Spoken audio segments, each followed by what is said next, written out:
할렐루야. 이 6월은 우리 한국 사람들에게 잊을 수 없는 우리 동족상잔의 비극 6.25 전쟁을 생각하지 않을 수 없는 그런 시간들입니다. 우리 장로님 기도하신 대로 우리 민족이 정말 큰 아픔을 이 6월에 겪었고, 전쟁이라는 것이 얼마나 우리 인간에게 있어서 참 우리를 힘들게 하고 아프게 하는 것인지, 반드시 우리가 왜 전쟁을 피해야 하는지에 대해서 우리는 정말 큰 경험을 가지고 있는 그런 사람들이죠. 그럼에도 불구하고 우리의 삶은 여전히 싸움 가운데 있고, 우리는 혈과 육의 싸움이 아니라 영적 싸움을 여전히 하고 있다는 사실을 우리는 다시금 확인하고 있습니다.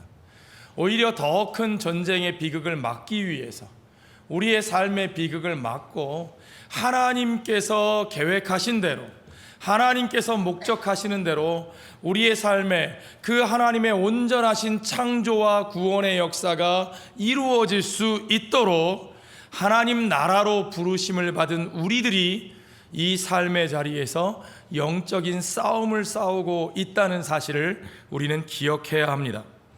그 영적인 싸움이 무엇인지, 우리가 왜 무엇을 위하여 싸우고 있는지 우리 지난 시간에 확인할 수 있었습니다. 우리가 지난 시간에 읽었던 6장 10절 11절 본문에 의하면 마귀의 관계를 능히 대적하기 위하여 우리가 이 싸움을 싸운다고 말합니다. 우리가 주 안에서 싸우고 있고, 주님의 그 힘의 능력으로 강건해짐으로 말미암아 그 마귀의 관계를 능히 물리치고 대적하기 위해 이 싸움을 싸우고 있습니다. 우리가 싸우는 싸움은 혈과 육을 상대하는 것이 아니요, 통치자들과 권세들과 이 어둠의 세상 주관자들과 하늘에 있는 악의 영들을 상대하는 씨름이라고, 우리가 그렇게 씨름하고 있다고 성경은 우리에게 가르쳐 주었습니다. 자, 한마디로 말하면 이 싸움은 하나님 나라와 세상 나라의 싸움입니다. 우리가 싸우고 있는 이 싸움은 하나님의 통치권과 하나님의 가치와 하나님의 의가 이 세상에서 이루어지기 위한 싸움입니다. 세상을 주관하고 이 세상을 자기들의 권세 아래 두려고 하는 그 악한 영들의 그 통치권에 맞서서 하나님의 주권, 하나님의 통치권을 선포하고 그것을 실현하고 그 가치가, 그 의가 이 땅에 이루어지는 날까지 싸워가는 싸움입니다. 우리는 지금 그 영적 전쟁을 하고 있는 거죠. 자, 복음은요, 제가 여러 번 말씀드렸지만 유앙겔리온이라고 하는, 복음이라고 하는 말은 굿뉴스인데요, 좋은 소식입니다. 왕이 등극하여서, 새로운 왕이 등극하여서 그 새로운 통치가 시작되었다는 사실을 널리 알리는 굿뉴스, 그것이 유앙겔리온, 복음입니다. 우리 주 예수 그리스도께서 왕으로 오셨습니다. 그 왕 되신 예수 그리스도의 통치가 시작되었습니다. 우리는 그 왕 되신 예수 그리스도의 통치, 그 좋은 소식을 선포하는 사람들입니다. 우리는 그 복음을 위하여 싸우고 있는 거예요. 그러므로 복음을 위한 우리의 싸움은 우리의 새로운 왕이신 그리스도 안에서 그가 세우신 새로운 관계, 그가 이루신 새로운 삶, 그가 만드신 새로운 질서를 지켜내기 위해서 그 새로운 관계와 질서와 가치와 의에 반하는 그 모든 것들과 맞서 싸우는 거죠. 그렇죠?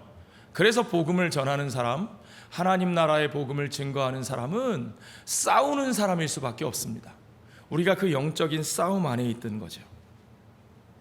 그 복음이 도대체 무엇인지 에베소서 2장 13절로 19절 사이에 보면 그 복음의 본질을 우리에게 이미 가르쳐주고 있습니다. 여러분 한번 같이 읽어보실까요? 13절부터 제가 읽겠습니다. 이제는 전에 멀리 있던 너희가 그리스도 예수 안에서 그리스도의 피로 가까워졌느니라.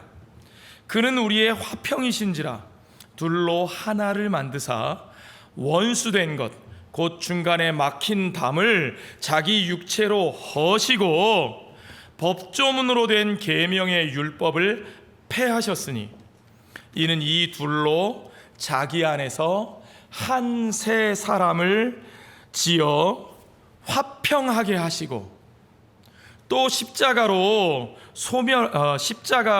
이 둘을 한 몸으로 하나님과 화목하게 하려 하심이라.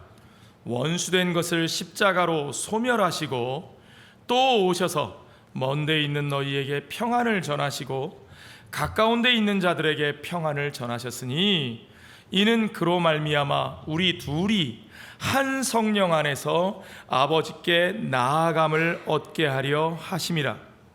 그러므로 이제부터 너희는 외인도 아니요 나그네도 아니요 오직 성도들과 동일한 시민이요 하나님의 권속이라.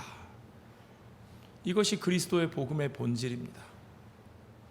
이방인과 유대인, 종과 자유인, 남자와 여자, 어른과 아이, 그 모든 갈라졌던 관계, 서로의 위에 서려고 하고 서로를 증오하고 혐오하고 나와 다른 존재라고 밀쳐내고 벽을 쌓고 갈라져 분열하였던 그 모든 관계들을 그리스도 안에서 화평케 하사 하나가 되게 하사 한 새 사람으로 지어 하나님 앞에 한 성령 안에서 한 식구로 한 시민으로, 여기 권속이라는 말이 나오는데요, 한 식구라는 말입니다. Family member. 시민이라는 말, 우리가 얼마나 참 와닿게 가슴 아프게 느끼는 말입니까? 이 미국 땅에 이민 와서 외인으로, foreigner, 외국인으로, sojourner, 나그네로 이 땅에 와서 그 시민권 없다고 얼마나 아픈 일들을 여러분 많이 겪으셨습니까? 그리스도께서는 그 모든 사람들을 그리스도 안에서 하나님 나라의 시민으로, 권속으로 그들을 하나가 되게 하사 함께 하나님 아버지께 나아가 그 하나님과 화목함, 평안함을 누리게 하시는 그 나라의 새로운 관계를 창조하셨다는 거죠. 그것이 에베소서에서 계속해서 선포하는, 사도 바울이 목숨을 걸고 증거하는 예수 그리스도의 복음입니다. 그것이 하나님 나라의 가치입니다. 그것이 하나님께서 우리의 삶을 통해서 이루시고자 하는 가치입니다. 하나님 나라의 가치예요. 여러분은 이 하나님 나라의 가치가 얼마나 소중한지 느끼지 않으십니까? 외인으로 살아본 우리들, 나그네로 살아본 우리들, 이방인으로 살아본 우리들, 그런 우리들이 이 하나 되게 하시는 하나님 나라의 가치가 얼마나 우리에게 소중한 것인지, 그 은혜를 우리 이민자들보다 더 간절하게 체험한 사람들이 또 있겠습니까? 그렇죠? 우리는 이 하나님 나라의 가치를 압니다. 그러므로 우리는 이 가치를 지켜내기 위해서 싸울 수 있어야 합니다. 누군가 이 가치를 부정하고 무너뜨리고자 한다면 우리는 당당히 맞서 싸워야 합니다. 세상의 흐름이 이 가치를 부정하고 이것을 무너뜨리려고 한다면 우리는 마땅히 그 세상과 맞서 싸울 수 있어야 합니다. 만약에 내 안에서 내 자아가 이 가치를 부정하려고 한다면, 하나님이 하나 되게 하시는 것, 그리스도께서 십자가에서 피 흘려 하나 되게 하신 이 가치를 내 안에 있는 교만과 내 안에 있는 욕심이 그것을 부정하려고 꿈틀꿈틀 살아나고 있다면 우리는 마땅히 내 자아와 맞서 싸울 수 있어야 합니다. 아멘. 그 싸움을 우리가 영적으로 싸우고 있는 거죠. 바로 그 싸움을 위해서 사도 바울은 우리가 하나님의 전신갑주를 입어야 한다고 말했어요. 그렇죠? 전신갑주 뭐뭐였습니다. 뭐뭐였습니까? 여러분 기억나세요? 진리의 허리띠, 의의 호심경, 흉배죠. 평안의 복음의 신발, 믿음의 방패, 구원의 투구, 성령의 검, 곧 뭐라고요? 하나님의 말씀을 들고 싸우라. 그렇죠? 거기 나오는 성령의 검, 하나님의 말씀 하나만 빼고 모든 것들이 다 수비용, 방어 도구였죠. 오직 성령의 검, 하나님의 말씀 하나만 공격용이었어요. 그런데 그것만 가지고 우리가 과연 충분히 싸울 수 있을까? 혹시 걱정하셨다면 오늘 여기 중요한 무기가 하나 더 나옵니다. 오늘 본문 18절부터. 그게 뭡니까? 18절 보시죠. 모든 기도와 간구를 하되 항상 성령 안에서 기도하고 이를 위하여 깨어 구하기를 항상 힘쓰며 여러 성도를 위하여 구하라. 그렇죠? 여기에 나오는 모든 기도와 간구가 앞에 나오는 전신갑주에 포함되는 것인가 아니면 또 다른 것인가, 성경을 읽는 사람에 따라 해석하는 사람에 따라 의견이 다르기는 한데, 그러나 어찌됐든 그 모든 하나님 나라의 가치를 지켜내기 위하여, 그 새로운 관계를 지켜내기 위하여, 성령의 하나 되게 하신 것을 지켜내기 위하여 그 영적 싸움의 모든 기도와 간구를 해야 한다는 거죠. 기도하되 성령 안에서 기도하고 깨어 구하기를 항상 힘쓰고 여러 성도를 위하여 구하는 것이 없이는, 그 기도가 없이는, 간구가 없이는 우리가 그 영적 싸움에서 결단코 승리할 수 없다는 겁니다. 앞에 나오는 전신갑주는 모두 다 특별한 어떤 장비하고 연결되어 있어요. 도구가 있습니다. 그런데 유독 기도에 대해서 말씀하실 때는 그런 설명이 없어요. 왜 그럴까? 기도는 그냥 대충 해도 되는 건가? 아니요, 그런 뜻이 아닙니다.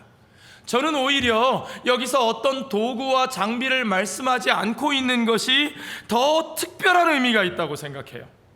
왜냐하면 기도의 핵심이 뭐냐? 그건 우리의 노력이나 준비나 기술이나 장비와 도구로 할 수 없는 일들, 그 모든 것들이 기도와 간구를 통해서 이루어진다는 거죠.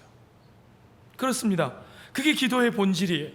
기도라는 건요, 말 그대로 모든 영적 전투에 필수적으로 요구되는 겁니다.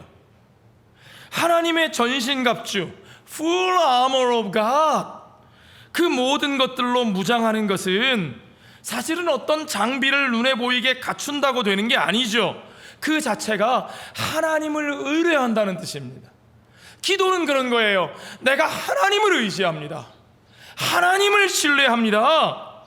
결국 기도가 그 영적인 무장의 가장 중요한 본질이라는 거죠. 그 중에 제일 중요한 것이 무엇이냐? 그렇게 기도하되, 모든 기도와 간구를 하되, 어떻게 기도하라고요? 성령 안에서 하는 기도, 이게 중요하죠.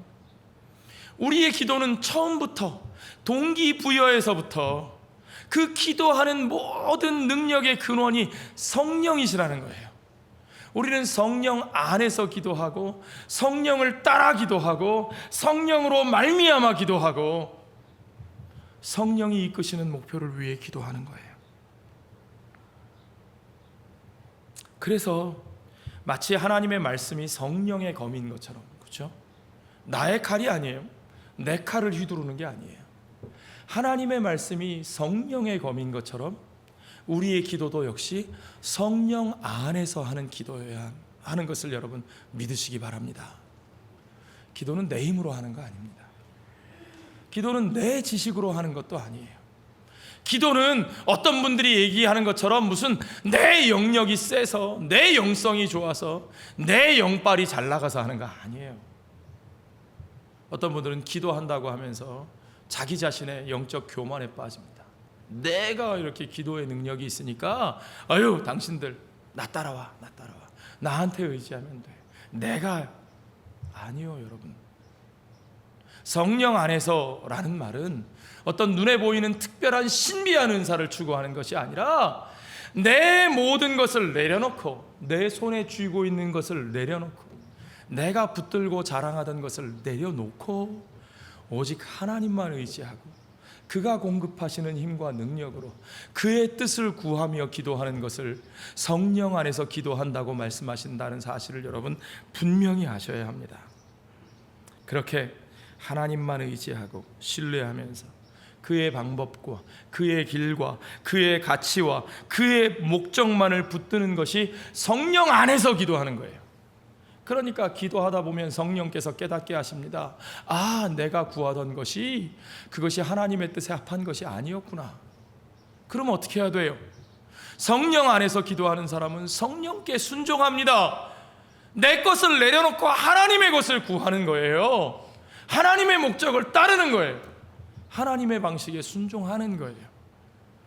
내가 갖고 싶던 것, 내가 서고 싶던 자리, 내가 폼나고 싶던 그 일들이 하나님의 뜻이 아니고 하나님 나라의 가치에 어긋나는 것을 알았을 때 우리는 기꺼이 그걸 내려놓고 그 하나님의 가치를 구하고 순종해야죠. 믿으시면 아멘 하시기 바랍니다. 그것이 우리 안에 있는 영적인 싸움의 본질입니다. 바울이 말하는 기도의 특징은요, 모든 기도, 항상 구하는 것, 모든과 항상이라는 말이 계속 반복돼요. 18절 한 절에서도 모든이라는 말이 4번이나 반복되고 있어요. 우리말로는 모든과 항상으로 따로 번역됐지만 똑같은 말입니다. 그렇죠? 항상 기도해야 된대요. All times, in all times, 늘 지속적으로, 정기적으로. 왜냐하면 기도는 숨 쉬는 거니까요. 영적인 호흡과 같으니까 우리는 날마다 기도해야 합니다. 또 모든 기도와 간구로 그랬어요. All prayers and requests, 모든 기도와 간구.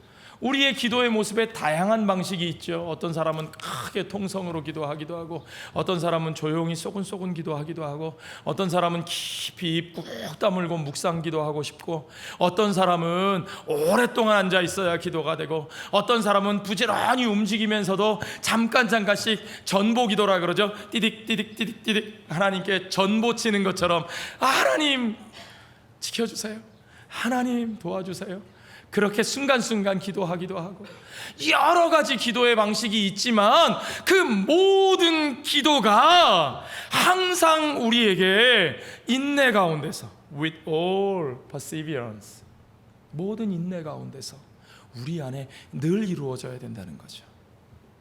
인내 없이 기도할 수 있습니까? 아니요. 인내 없이 하나님의 답을 기다릴 수 없습니다. 하나님의 응답은 예스로 나타나기도 하고 노로 나타나기도 하시는데, 그 하나님의 응답에 내 뜻을 맞추어 순종하기 위해서도 우리에게는 인내가 필요해요. 인내가. 그렇죠? 훌륭한 군사들이 인내하며 그 싸움을 싸우는 것처럼 우리도 인내하면서 오늘 본문에 있는 것처럼 깨어 기도하고 포기하지 않고 잠들지 않고 그 기도의 삶을 살되, 오늘 본문에 또 한 번 all이라는 말이 나오는 것이 여러 성도들을 위하여라고 되어 있습니다.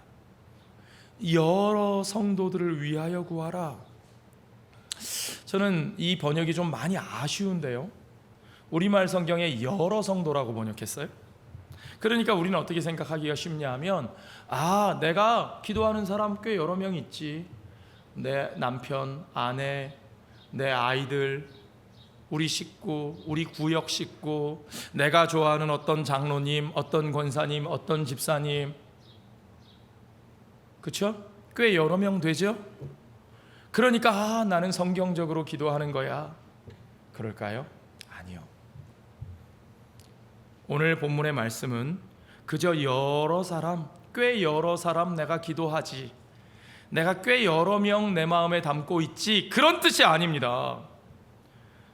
원문, 헬라어 원문에 보면 페리, 판톤, 돈, 하기오스 이렇게 되어 있는데, 하기온이라는 말은 하기오스, 성도라는 뜻이고요. 돈 하기온, 판톤, 돈 하기온, 판톤이라는 말은 판타라는 말에서 나온 거예요. 헬라 말의 판타는 여러분 팬 아메리칸, 팬 퍼시픽, 팬 에이시안, 그런 말 아시죠? 무슨 뜻이에요? 전 미주, 전 태평양, 전 아시아, 모든, 그런 뜻이에요. 팬, 판타, 판톤돈 하기온, 이건 여러 성도들이 아니라 모든 성도들이에요. 페리, 판톤돈 하기온, 모든 성도들을 위하여, 영어로 직역하면 concerning all the saints, 모든 성도들을 위하여. 이 모든 성도란 무슨 말입니까? 지금 바울이 에베소서에서 계속 반복하고 있는 이야기, 하나님의 새로운 공동체 안에 들어온 그 모든 사람들, 유대인들만이 아니요 이방인들까지도, 남자들만이 아니요 여성들까지도, 자유인들만이 아니요 노예들까지도, 천한 사람들까지도, 어른들만이 아니요 젊은이들과 아이들까지도 사람 대접받지 못하고 인격적으로 취급되지 못하고 불편해하고 싫어하고 혐오함을 당하던 그 모든 사람들까지도 다 그리스도 예수 안에서 너희가 그들을 위하여 모든 일에 항상 기도하기를 힘쓰라고 성경은 분명하게 우리에게 명령하고 있습니다. 믿으시면 아멘 하시기 바랍니다. 그러므로 우리의 기도는 달라져야 합니다. 적당히 내가 꽤 많은 사람들을 위해 기도하지, 아니요. 여러분들이 기도하다가 여러분 가운데 떠오르는 이름이 있습니까? 혹시 어떤 사람의 이름이 떠오르고 그 사람의 얼굴이 떠오르면 아유 오늘 기도 망쳤네, 아유 아침부터 왜 그 꼴보기 싫은 사람 생각나서. 여러분의 기도가 막히는 이름, 막히는 얼굴이 있습니까? 여러분이 불편해지는 사람들이 있습니까? 오늘 복음은 그 모든 사람들과 함께 그 모든 사람들을 위하여 우리가 기도할 수 있어야 한다고 말합니다.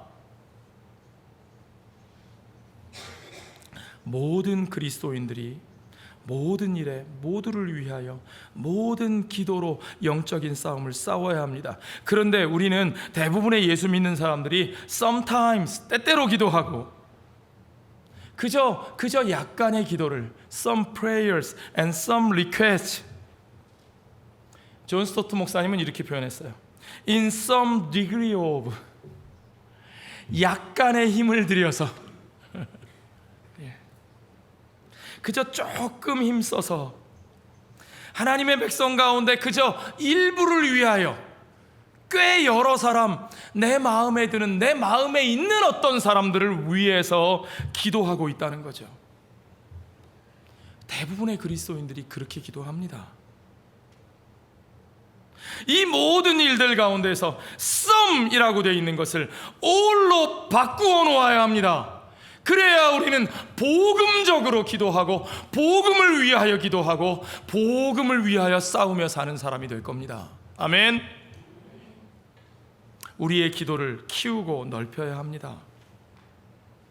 복음은 그 장벽과 그 울타리를 걷어내는 겁니다. 기도 없이 우리는 아무것도 할 수 없는 사람들입니다. 기도 없이 그 복음의 역사가 우리 안에 나타날 수 없습니다. 우리의 자아가 얼마나 센데요, 이 세상이 얼마나 강한데요, 기도도 하지 않고 우리가 그 복음의 영적 싸움을 싸워낼 수 있을까요? 내 자신도 이기지 못합니다. 우리 안에 그들을 밀어내고 싫어하고 갈라서고 싶은 욕망들이 얼마나 많은데요. 기도 없이 됩니까? 기도가 필요치 않은 사람은 아무도 없습니다. 기도 안 해도 쉽게 되는 일, 그런 일은 없습니다. 그저 그 정도 기도는 별 쓸모없어 하는 그런 작고 쓸모없는 기도도 없습니다. 모든 일에 모든 사람을 위하여 모든 기도와 간구로 싸워 승리하는 저와 여러분 되시기를 주의 이름으로 축원합니다. 19절에 보십시오. 또 나를 위하여 구할 것은, 그랬어요. 지금 바울은 자기 자신을 위한 기도를 요청하고 있는 거예요. Prayer request. 바울은 자신이 기도가 필요한 사람이라는 사실을 압니다. 여러분, 그것이 가장 중요한 지혜예요. 내게 기도가 필요하다는 사실을 아는 게 중요해요. 그리고 또 한 가지, 그는 기도를, 자신의 연약함을 드러내고 그래서 기도를 요청하고 있어요. 성도들에게. 비록 자기에게 배우는 사람들이지만 그들이 자기를 위해 기도해 줄 것을 요청하고 있다는 거죠. 나는 기도가 필요합니다. 나는 기도가 필요한 사람입니다. 그거예요. 그것이 그리스도 안에 있는 우리의 지혜고 우리에게 있는 겸손입니다. 반대로 여러분, 내가 기도가 없이도 뭔가를 할 수 있다고 생각하고 그저 불편하게 귀찮게 사람들에게 내 연약함을 굳이 꺼내서 드러내서 기도 요청을 할 필요가 뭐가 있나 그렇게 생각하는 거죠. 세상에 그것만큼 어리석은 일이 없고 그것만큼 영적으로 교만한 일이 없습니다.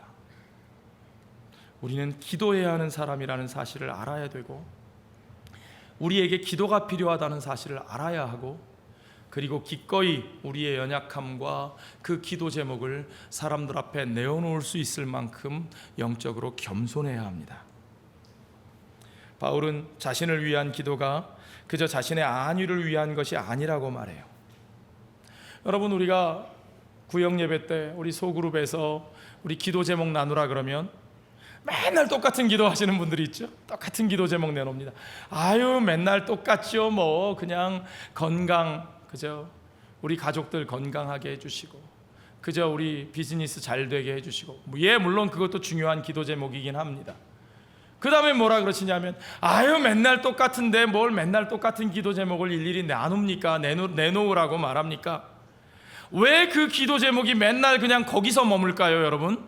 분명한 건요, 목표가 없어서 그래요. 우리가 살아가고 있는데 사는 목표가 없어요.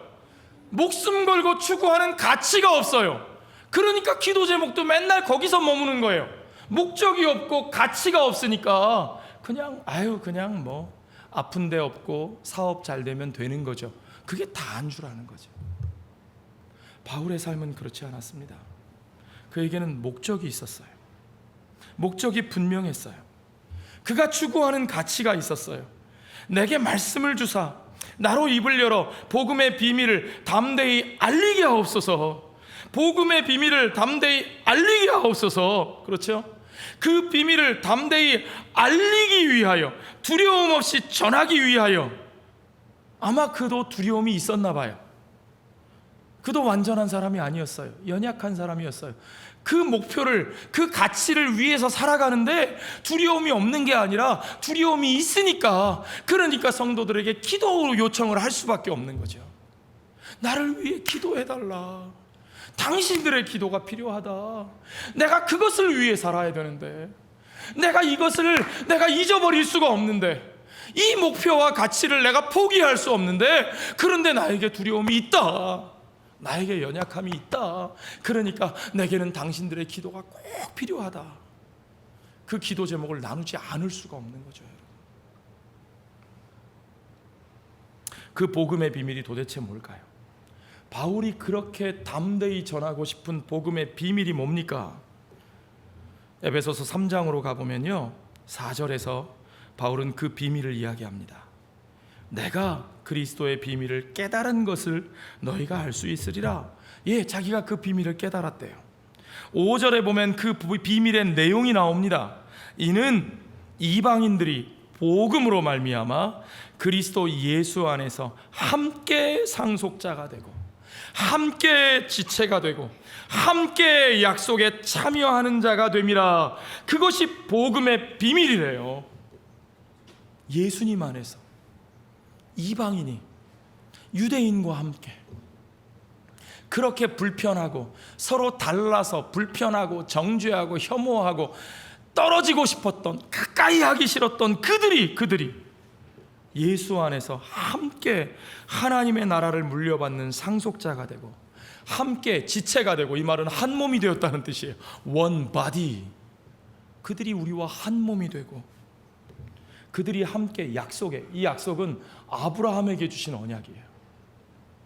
아브라함에게 주신 그 커버넌트, 그 언약에 함께 참여하는 자가 되는 것, 그것이 복음의 비밀입니다, 여러분.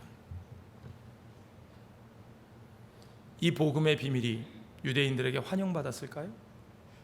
아니죠.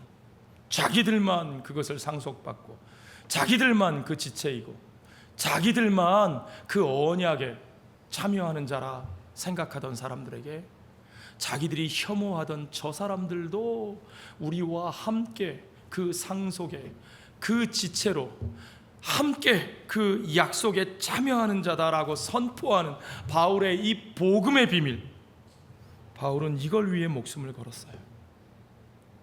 사람들이 뭐라고 말해도, 사람들이 불편해하죠. 싫어하죠. 그러니까 사람들이 바울을 돌로 치려고 하고 잡아 죽이려고 했습니다. 그러니까 두렵습니다. 이 복음을 선포하는 일이 바울에게는 두려운 일입니다. 그러니까 그 두려운 일을, 포기할 수 없는 두려운 일을 위해서, 내 인생에 목숨을 걸고 해야 하는 그 가치를 위해서 바울은 기도해달라고 요청할 수밖에 없는 거죠. 여러분에게 그런 가치가 있습니까? 그런 목표가 있습니까? 하나님 나라가 여러분의 삶에 그런 목표가 되어 있습니까? 도대체 뭘 위해서 돈을 버시고 뭘 위해서 열심히 뛰고 계십니까? 3장 7절에 보면 바울은 이 복음을 위하여 그의 능력이 역사하는 대로 내게 주신 하나님의 은혜의 선물을 따라 내가 일꾼이 되었노라 말하고 있습니다. 바울이 일하는 목표는 그겁니다. 바로 그들과 하나 됨을 위하여.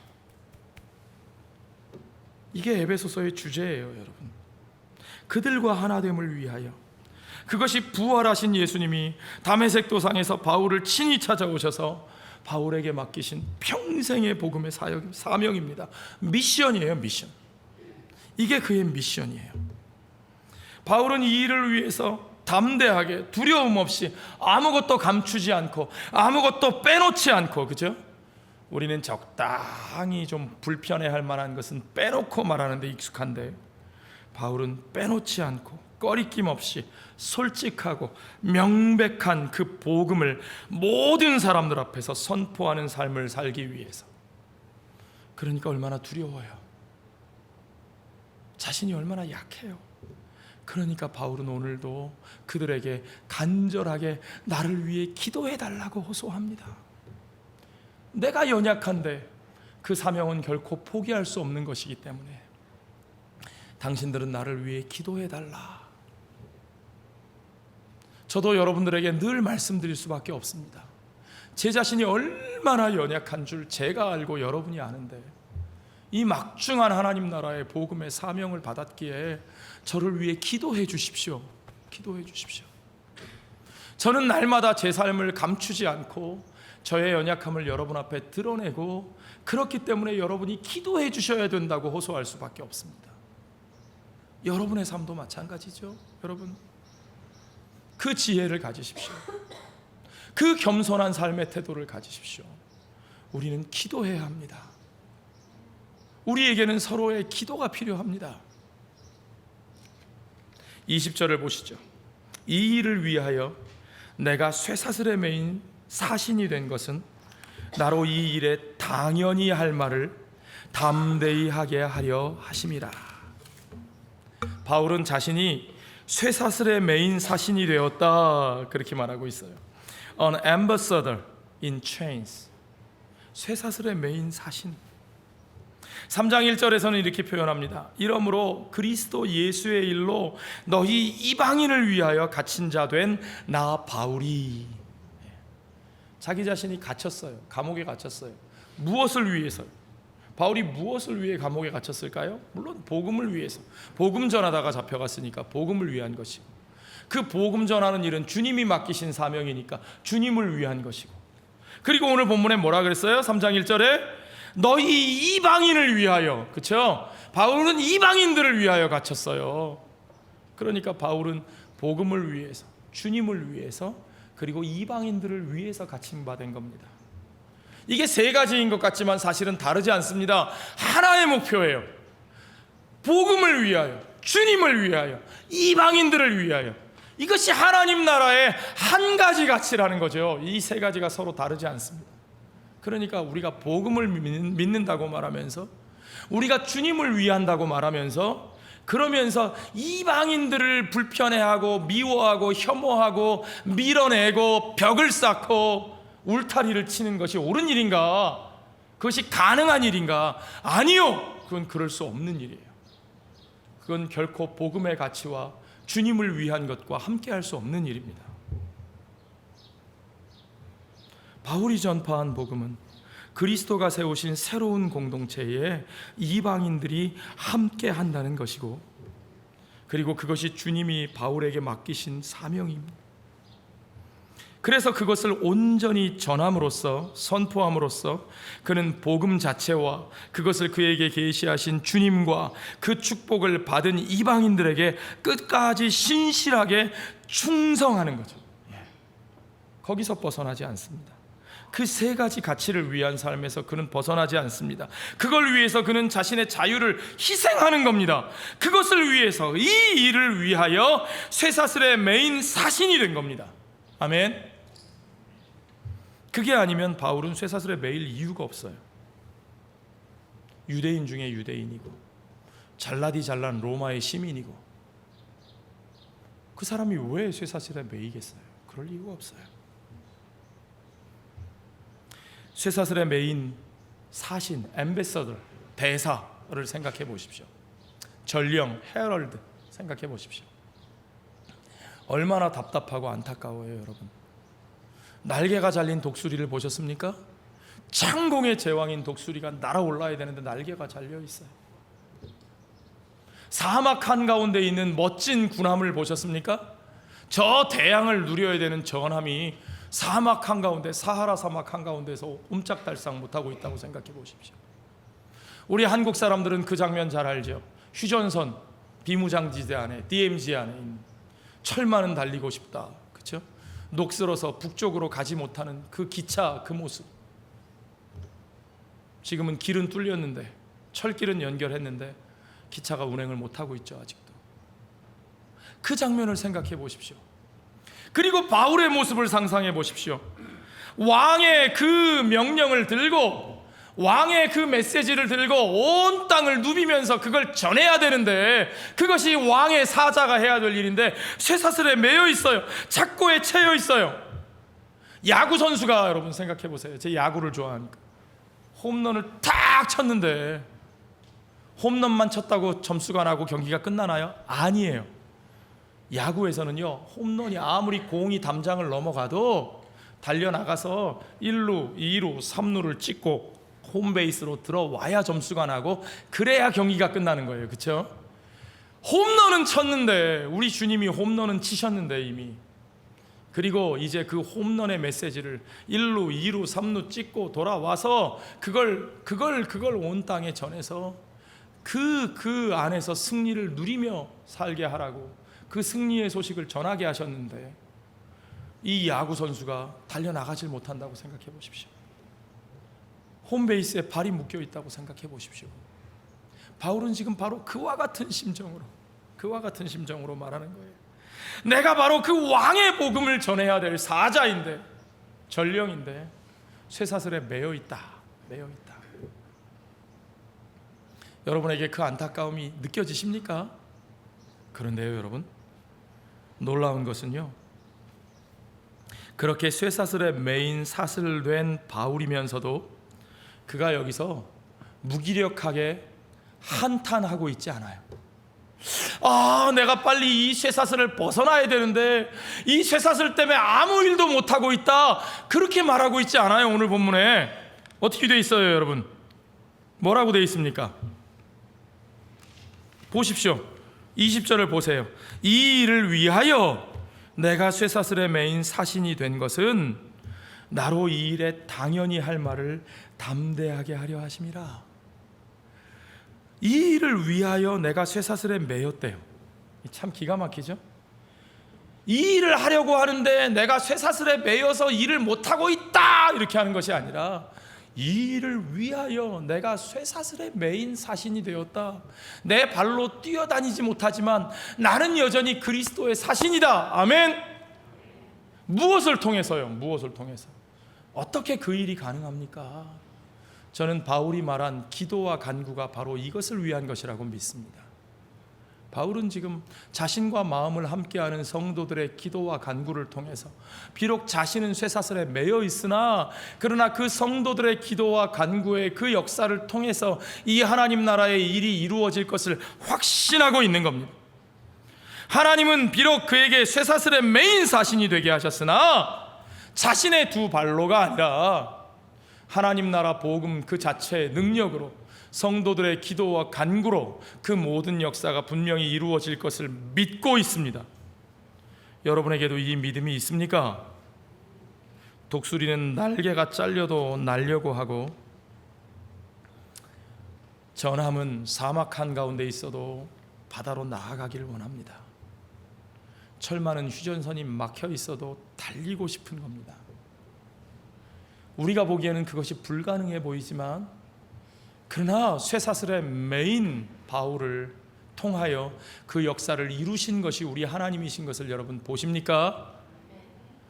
바울과 그를 위하여 기도하고 간구하는 그 모든 성도들, 비록 그들이 연약하고 거대한 세상에 맞서기에 턱없이 부족한 사람들이지만, 그 하나님 나라의 가치는 그 연약한 자들을 통해서, 그 쇠사슬의 메인 자들을 통해서 온 세상을 변화시키고 말 그대로 업사이드 다운, 세상을 뒤집어 엎는 역사가 일어난 것을 여러분 믿으시기 바랍니다.